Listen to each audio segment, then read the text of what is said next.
Finally চলে এসেছি ভাগ্যের টানে কুম্ভ মেলায় এসে। আমার বিশ্বাস তুমি যদি মন থেকে কিছু চাও অবশ্যই সেটা পাবে। সবাইকে আবার সকাল সকাল বেরিয়ে পড়েছি, এখন বাজে 5টা। তো এখানে রুমে একটা ভাড়া ছিলাম, তো সেটা তোমাদেরকে দেখানো হয়নি। তো আজকে চলো আবার যাচ্ছি স্নানের উদ্দেশ্যে। সারা রাত ধরে কিন্তু লোক চান করছে, জানো তো, যে যত তাড়াতাড়ি চান করবে তত তাড়াতাড়ি বাড়ি ফিরে যাচ্ছে।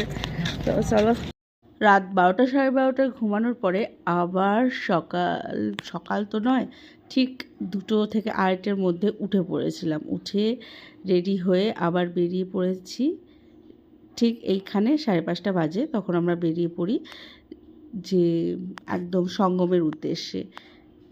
যেহেতু স্নান করতে হবে, আর আজকে ছিল 26 তারিখ, সব মানে একদম শেষ একটা যোগ, তো সেই জন্যই কিন্তু আমরা তাড়াতাড়ি করছিলাম যাতে আমরা কোনো ভিড়ের মধ্যে না পড়ি। তবে হ্যাঁ, যে ভিড়গুলো আমরা ট্রেনে দেখতে পেয়েছি অবশ্যই তার থেকে কিন্তু অনেক কম ছিল এই দিনের ভিড়টা। আমার কিন্তু অতটা ভিড় মনে হয়নি। অন্য অন্য ভিডিওতে দেখছিলাম যে প্রচণ্ড ভিড়, কিন্তু অতটা ভিড় আমি কিন্তু পাইনি। জানি না পরে কি হয়েছিল। তো চলো দেখো, লোকজন আছে কিন্তু সেই রকম ধাক্কাধাক্কি বা ঠেলাঠেলি হচ্ছিল না। আর এখানে দেখো বিক্রি হচ্ছিল ফুল, তো চলো দেখি ফুলগুলো নেওয়া যাক। এই সঙ্গমে যাওয়ার জন্য এই ব্রিজগুলো তৈরি করা হয়েছে, সেই ব্রিজ ধরে এখন আমরা সব হাঁটছি। একটা প্লাস্টিকের ফুল নিয়ে নিয়েছি, ফুল নিয়ে গিয়ে চলো ওখানে দেখি পুজো করে নেব। তখনও কিন্তু এখানে সূর্যের আলো দেখা যায়নি, আর ঠান্ডাটাও কিন্তু বেশ ছিল। সবার গায়ে দেখতেই পাচ্ছ সোয়েটার চাদর আছেই। তো তার মধ্যেও কিন্তু মানুষজন একটাই উদ্দেশ্য নিয়ে চলেছে যে স্নান করতে হবে, সেই জন্য আমরা সেই লক্ষ্যেই কিন্তু চলেছি।